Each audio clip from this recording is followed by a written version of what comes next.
da ni wedi dod yma heddiw i Rhyl. Be da ni'n neud yn Rhyl, meddwch chi? Wel, da ni'n ffilmio ac yn cyfweld bobl sy'n trafeilio ar fys Arriva rhif 12, yr open top bus di hwn sy'n trafeilio rhwng Rhyl a Llandudno. Dwi wedi bod yn ei lot o waith i Arriva o blaen yn llais i oedd ar buses Arriva yn yn ardal ni yng Nghaernarfon, a pan nes i ddechrau gweithio ar y radio o'n i'n trafeilio ar y bus i gwaith bob un diwrnod. Felly mae'n braf iawn, mae'n fendigedig a mae'n hyfryd dod yn ôl i'r Rhyl, felly dyna da ni'n neud heddiw.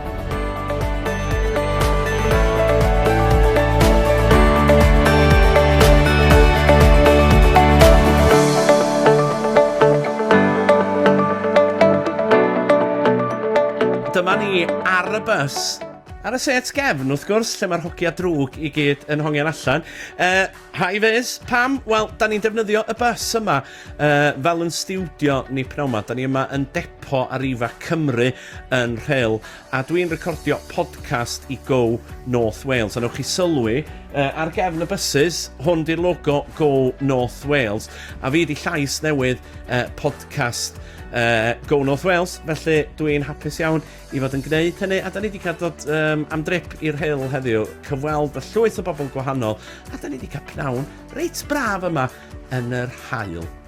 Reit yma, mae gennych chdi beiriant reit diddorol yn dy law. Be di dy waith di heddiw yma ar y joban yma ta? Gwaith fi heddiw wedi recordio wild tracks, sain a syna mae'r bus yn ei wneud fel y drysar agor y cae, y peiriant tocynna, sŵn yr injan, sŵn y cloch.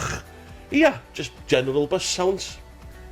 Yn aml iawn pan da chi'n sbiod ar bus, dwi'n siŵr bod chi'n gofyn eich cwestiwn i chi'ch hunan, be goblin ydy'r handrail na ar y top?